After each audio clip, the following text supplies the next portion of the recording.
Magandang araw mga ka-technician, mga ka-electrician, mga kabayan. Ito naman ako muli. At may isi-share na naman ako sa iyo. Ito yung karugtong ng mga nauna kong video tungkol sa electrical cable. Ituturo ko ngayon kung paano ikakabit yung cable gland dito sa kable. Ang gagawin natin ngayon ay ang pag-glanding. So ano ba yung glanding? Ito yung procedure ng glanding. Ito yung cable gland, ito yung cable. Ang glanding ay ito yung pagkakabit ng cable gland sa electrical cable. So ito yung glanding. Ang tawag ay cable gland sa kable, cable glanding ang tawag. So bago ko umpisa natin yung pagkabit nito, ipakita ko muna sa inyo yung cable gland na gagamitin natin. So, mayroon akong dalawang cable gland dito. Kasi, ang cable gland ay may mga sizes sila. So, ang sizes ng cable gland ay nag-umpisa din sa M20. So, M20, ibig sabihin nito, yung 20 nito, ito yun. So, M is meaning metric yung ano niya. Metric yung thread. So, M20. So, ang cable gland size ay kadalasan yan nag-umpisa sa M20. So, M20, kung i-convert natin yan sa English, ito ay size sa 1/2. 20, 1/2. So, ang cable gland, mayroon siyang size na M20, M25, M32. Mayroong M40 ata, M50, 63, may pataas pa. So hindi ko na nakabisado masyado yung mga ibang gland ng pataas. Kasi ang kadalasang nagagamit, yun lang yung alam kong natatandaan. So ang regular, kadalasan naman talagang ginagamit yung mga M20, M25, M32, M40, pataas, meron pa dyan. Depende sa laki ng kable na paggagamitan. So ito rin ang isang tanda natin sa cable gland. Kahit sabihin man natin M20 siya, makita mo itong dalawa. Pareho itong M20. Pareho itong M20 ang size dito. Pero may kaibahan dito. Kita nyo ito, tsaka dito. Ang size. Pero pareha silang M20. So, ang tandaan nyo, sa cable gland, ang size ng cable gland, mayroon siyang, tulad ito, M20, ito lang ibigay ko yung example. So, ito ay M20 gland, brass type. So, M20 gland siya, pero magkaiba yung size, di ba? So, bakit? Itong M20, mayroong tatlong size lahat. May tatlo silang size. May small, medium, large din. Ito. M20 small, M20 medium, M20 large. So, mayroon tong, ang hawak ko ngayon, ito yung M20S. Ibig sabihin, M20 siya, small. Itong isa, M20L. So, ito ay large, M20L, M20 large. Mayroong isa pa siya, M20M, ito yung medium, sa kalagitnaan sa dalawa. So, bakit mayroong ganito? Siyempre, depende rin sa size sa kable na paggagamitan. Tulad itong kable na hawak ko. Hindi siya pwede dito sa M20S. Hindi siya kasya yung dito. So, ito ay gagamitan sa M20L. So, kasya siya rito. M20L. So, bakit?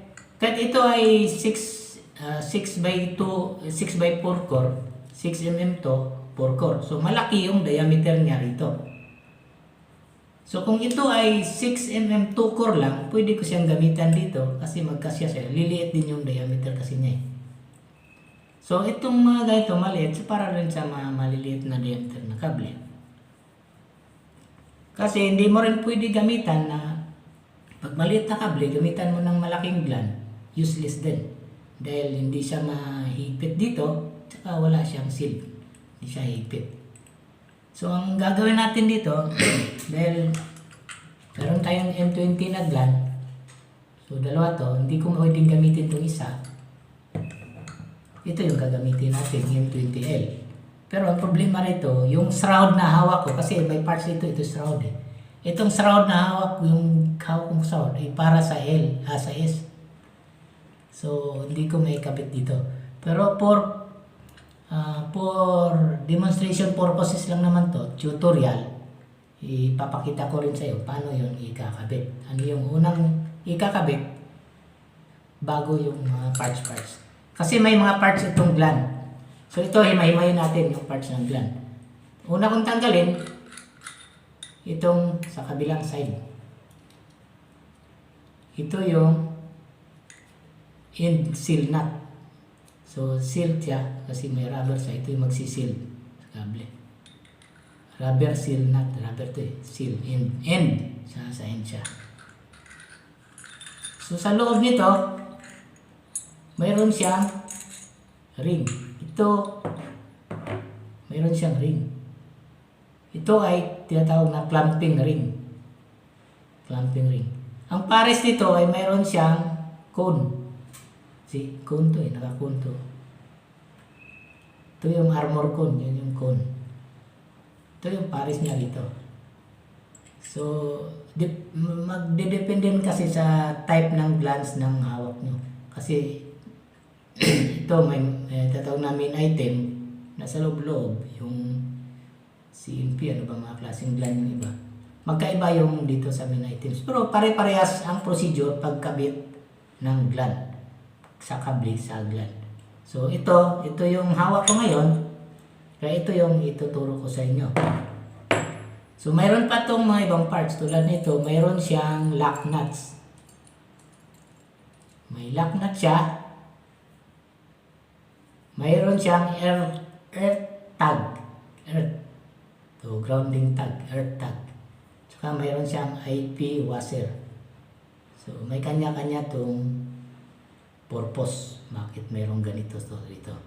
So, explain natin isa-isa to bago natin malaman. So, ito, umpisahan natin yung paggaglan.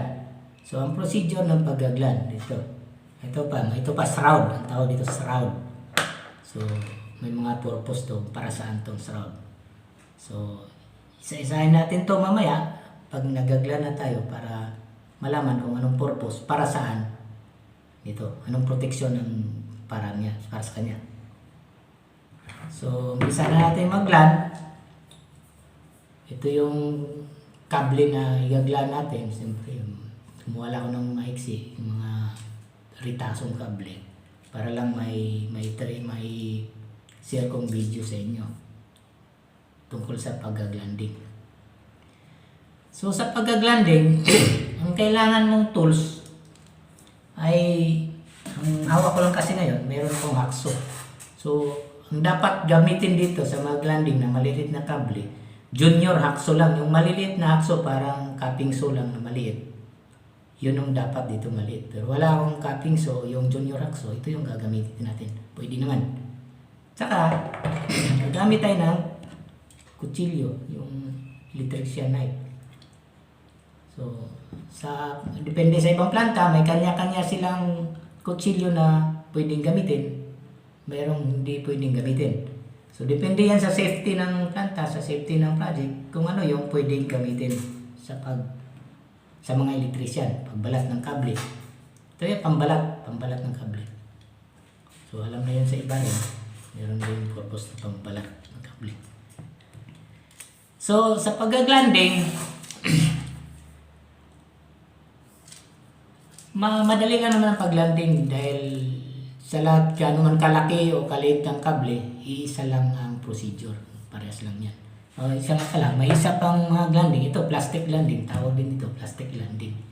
So, papakita ko na rin sa inyo. Ito ay para sa mga royal cord. Itong mga PVC kay cable. So, maano to. Simple lang. Pero ginagamit din sa mga PVC cable. So, unahin natin yung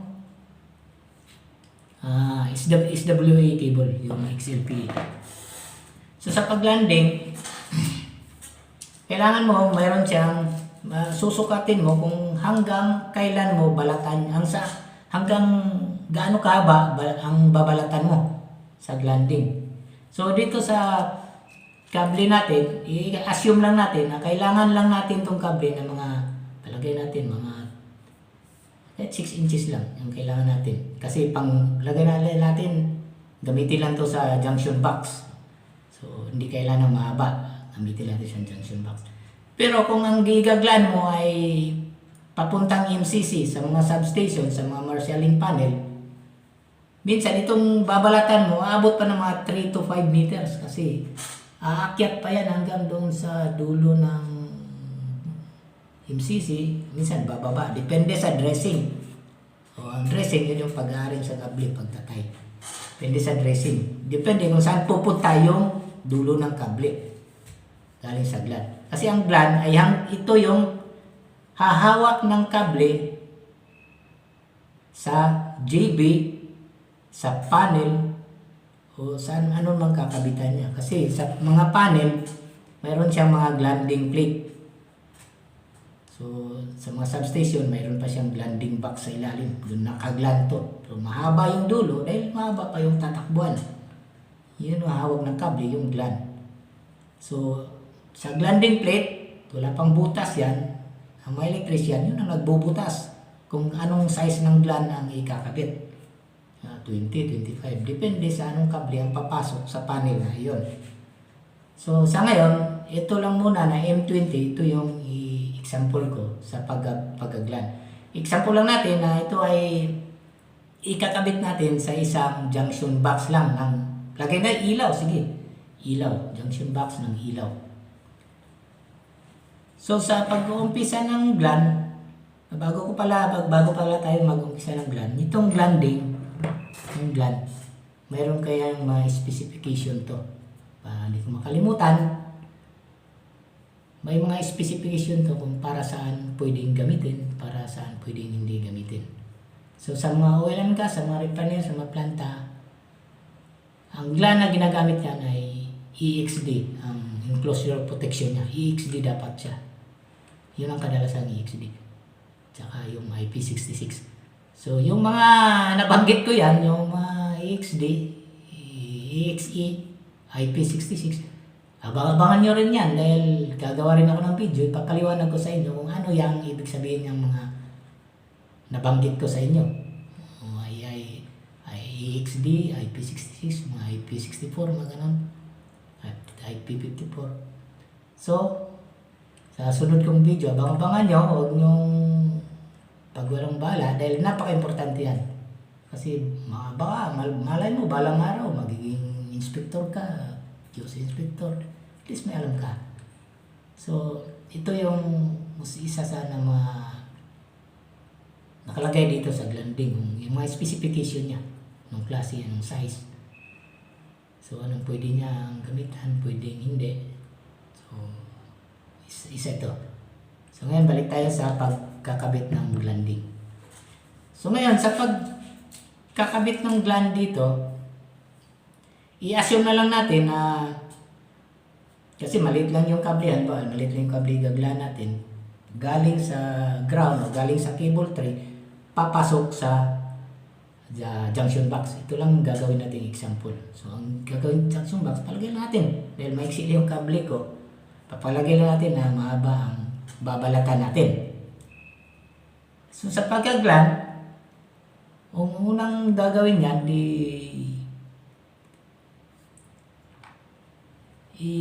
mag-ano tayo, yung sa gland.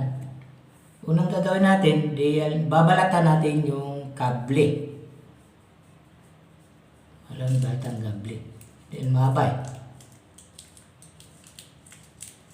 So, depende kasi yan sa iba, sa procedure na pagaglan. Ito rin yun eh. Mayroon depende sa pagaglan kung anong unahin mo, ipapasok mo ba yung iba bago mga. Pero kung halimbawa ito ay pang ilaw lang, ito yung usual na procedure. Usual hindi lahat ganitong paggaglan. So ito yung usual procedure sa paggaglan. So una-una, balatan natin ng kable gamit ang hacksaw blade. Bakit hacksaw blade? Na pwede namang, bakit hacksaw? Pwede namang kutsilyo lang, balat. Gagamitan natin yung hacksaw dahil susugatan natin itong SW, yung steel wired armor. Nabubulol na. So, gagamitan natin hacksaw para masusugatan natin doon, para matanggal natin siya. So, papakita ko lang sa inyo yung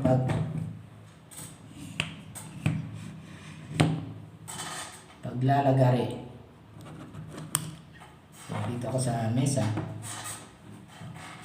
So lalagiriin ko to, babalatan ko tong kable. Dahil gagla natin. So, kita ko sa inyo. Susugatan mo lang yon, pakiramdaman mo na yung, tingnan mo, yung pagtunog ng talim ng baka, ng lagay, ibig sabihin, dumating na yon sa armor. So, ikutin mo lang siya, paikot. Kasi kung ituloy-tuloy mo, siyempre mapuputol, maabot mo yung kable yung cable sa loob. So, pakiramdaman mo na tama lang siyang nasusugatan, paikot.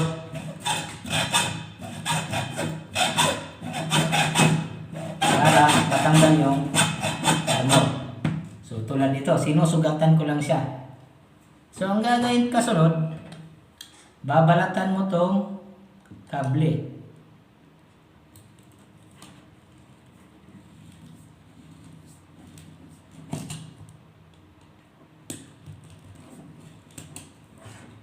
Ito yung pagbalat.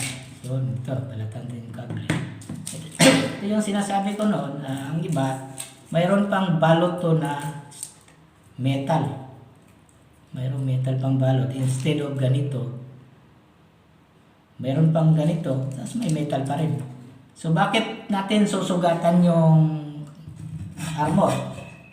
Ayan, bakit ito yung gagamitan natin na hacksaw? So, ito na yung gagawin at tatanggalin na natin itong steel wired armor. I-bend lang natin to. Tanggal. Unti-unti lang yung makita mo kung wala pa siyang sugat, hindi siya matatanggal.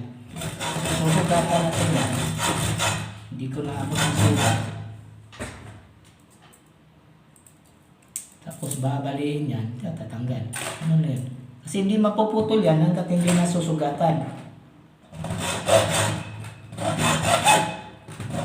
Ako na kasi nakasugat.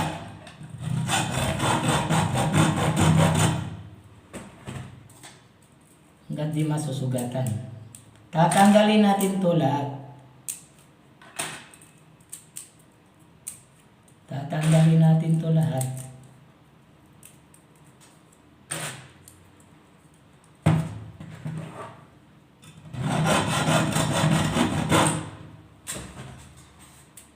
Kasi pag ididiretso mo yan, masusugatan mo yung kable. Ayan, tanggal na lahat. Diba? Malinis na. Kasi inassume nga lang natin to na junction box ang kakabitan natin. Kasi kung sa MCC to, hindi mo pa to babalatan. Didiretso to. Kasi mahaba pang tatakbuhan nito. Ito kakapitan lang ng gland. So ang pangalawang procedure dito, ito yung shroud. So, ang gagamitin ko, hindi ko to kasi ang shroud na to para sa small nga eh. Hindi siya kasi dito sa L. So, sa L natin gamitin to. I-demonstrate ko lang sa inyo kung paano siya ipapasok.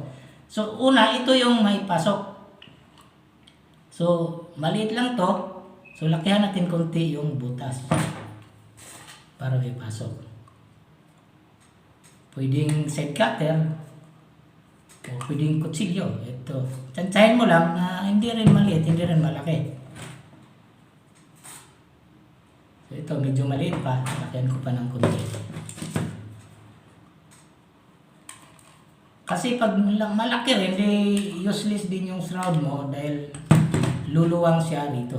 Kasi ang purpose ito. So, itong shroud, ipapasok mo muna. Kasi nga, kung mahaba yung kable, nasa kabilang dulo to eh. So, ito yung igaglaan mo. So ito yon, matigas naman to dahil sakto lang yung butas ko rito. Pag bago yung shroud mo, malambot yan, babaliktad yan. Tulad dito, tingnan mo, babaliktad, hihilahin mo lang yan.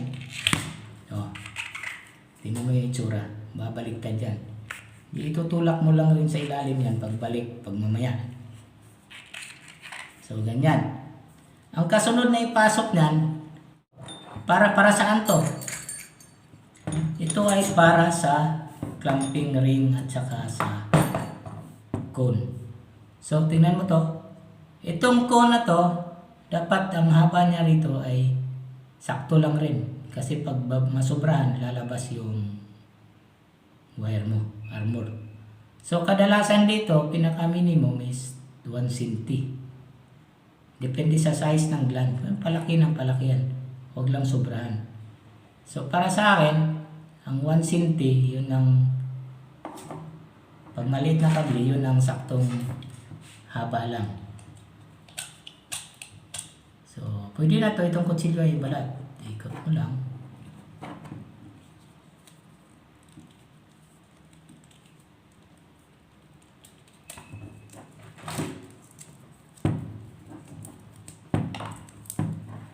Yung tanggalin mo itong plastic, kasama to, tanggal. Kung ito ay metal, tanggalin mo rin, putulin mo rin yan.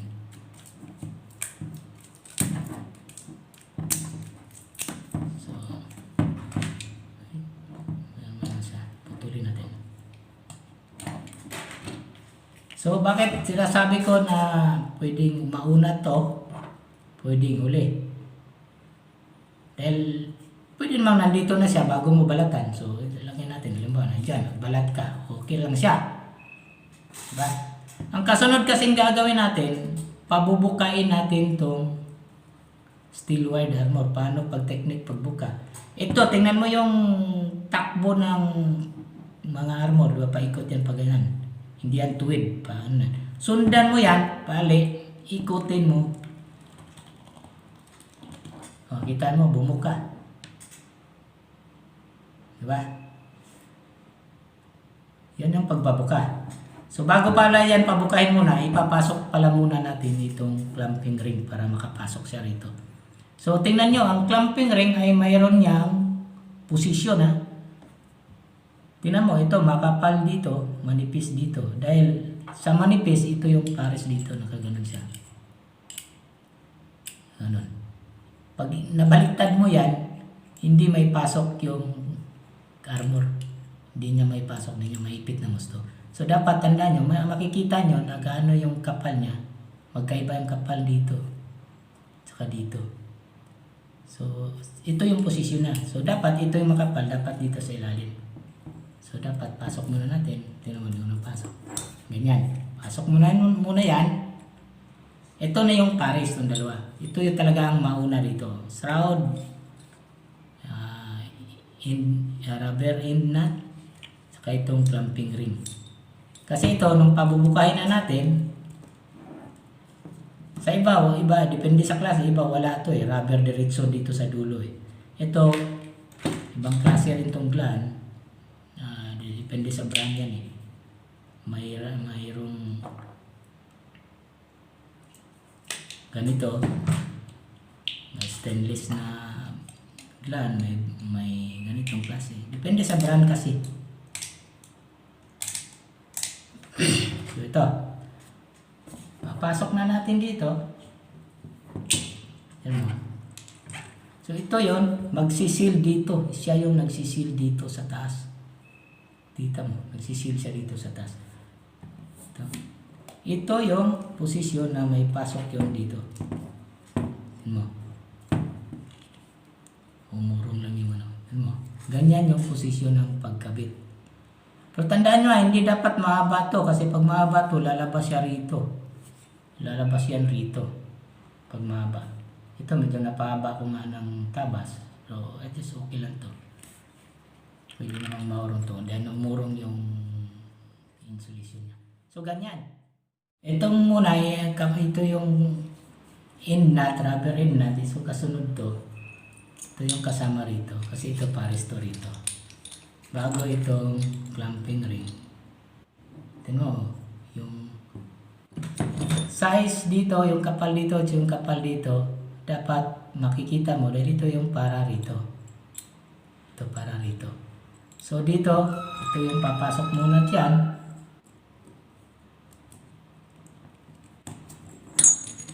Para ito ay para rito. Ano natin para bumuka. Pasok natin to para siya rito. Ganito yung posisyon niya. So ito na yung hawak dito sa cone. Ito yung armor cone. Armor cone. Iipitin niya rin dito. Ipitin siya rito. Paano siya maipit? Siyempre itutulak din siya rito. Mamaya. Kasi ito yung pares niya. Ito na dito. Papasok natin dito. May thread dyan eh. Papasok natin dito, ikutin na yun. Gamitan na yan ng wrench. Mayroong tawag na F-wrench. Ito yung pangkapit dito, pang landing wrench. Ito. Higpitan niya na hanggat mahigpit siya. Tudo higpit. Na hindi na ito mahila. Ganyan. Tapos, ihigpit mo to. Ipit mo to. Hanggang maipit. Ang purpose nito, para maipit niya rito sa rubber, itong kable. Ito yung hahawak sa rito. Saka magiging sealed siya rito sa tubig, sa dust, alikabok. Dito. So, ganyan yung pagkabit ng blanding. Tapos, itong shroud, ito yung shroud, ito yung tulak natin ito. Dapat ito yung papasok rito hanggang dito. Ito yung shroud papasok hanggang rito. Gawa nyo. Kasi nga, hindi nga pwede. Wala akong shroud na kasya rito. Ito yung para rito. Kala ko kasya. So, ang ibig sabihin yan, dito siya papasok. Maging ang posisyon niya, ganyan yung posisyon niya.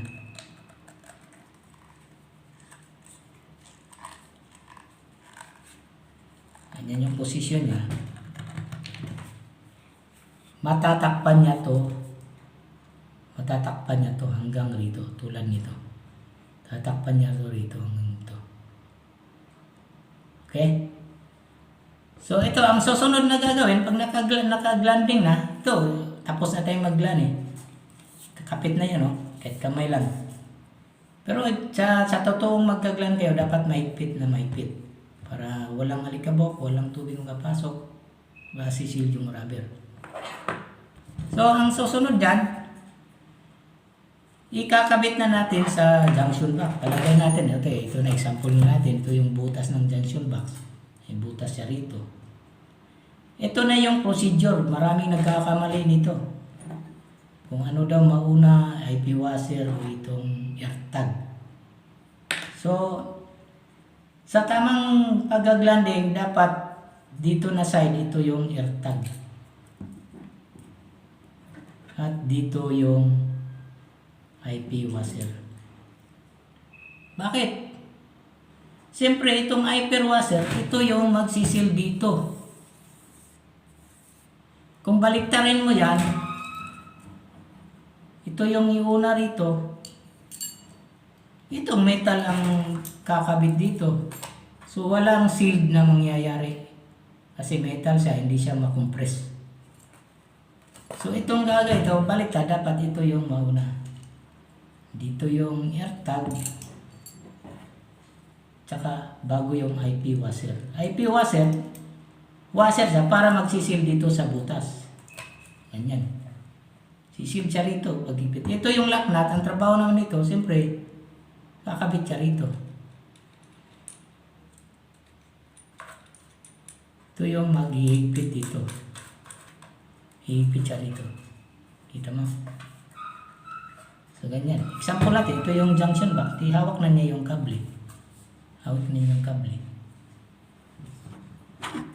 Diba? Hawak na niya yung kable. So, dito yung AirTag. Take note ha, mayroong glanding termination na itong AirTag ay dito sa loob ng panel nakalagay, hindi sa labas. Kasi ito, ang trabaho nito ay nagbabanding to sa earthing. Ibaband mo. Halimbawa, marami, multiple glanding siya rito. Ito yung nagbaband, ibaband mo to. Dahil continuous yung earthing niya, yung grounding. So take note, meron din dito ilagayan sa kabila. O ito na, pag ito ay ilagay sa kabila,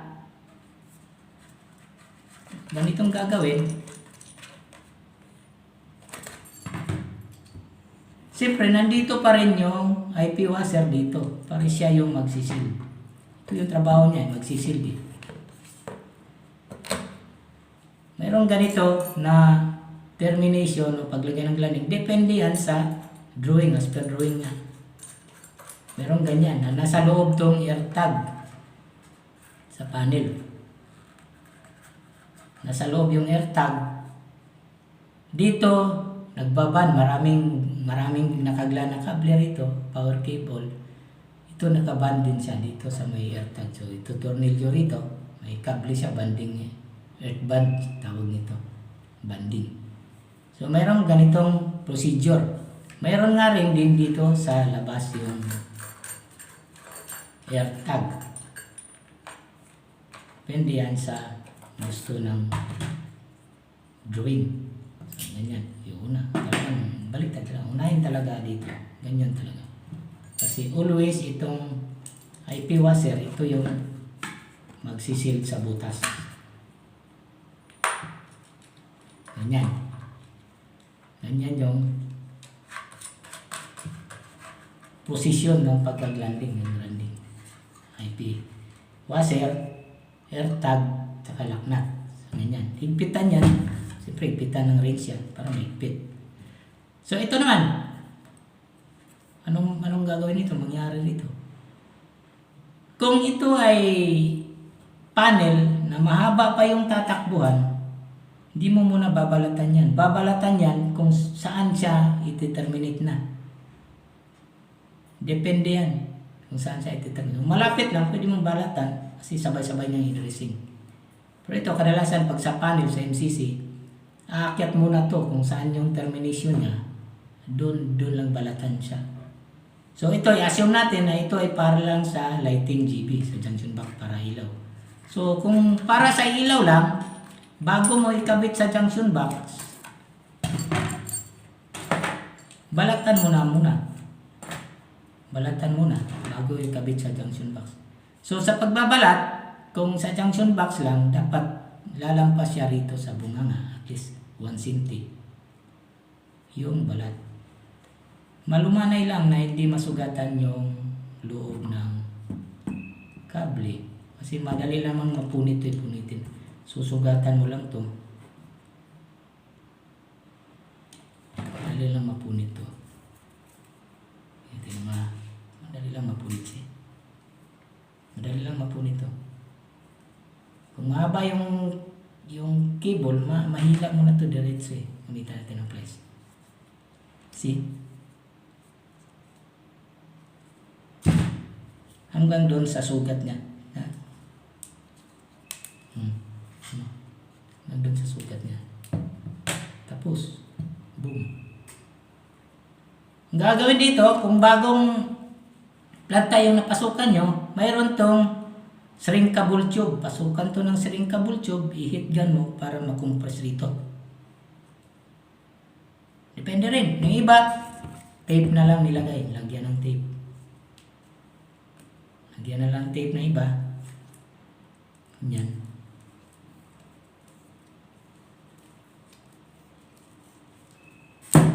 Ganyan lang.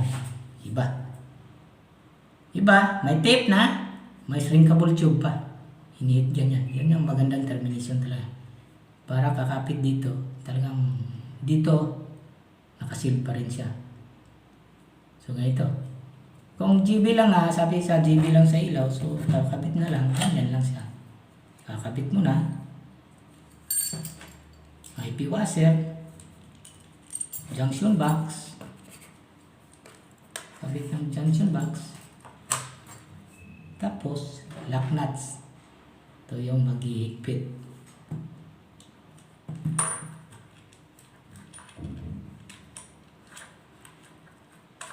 Ito yung maghihigpit. Ito yung lagnas. Ito yung maghihigpit. So, na-assume lang natin na ito ay junction box para sa ilaw. So, ganito yung itsura sa galanding. Kasi hindi na matanggal. Dahil may higpit na eh. Tapos, may shroud pa to. Ito yung shroud protection dito sa body na to. Ito. Kaya ganito yung pagkalagay rito. Ito, siyempre, nakakapit yan dito. Kaso, yun nga, i-demonstrate ko na sana sa inyo pagpasok rito. Kasi wala akong shroud na kasya rito. Ang shroud na hawak ko ay kasya sa S. So, mga ka-electrician, ka-technician, ito, ganito yung procedure ng pagka-glanding. Kung ganito yung igaglan nyo, yung junction box lang.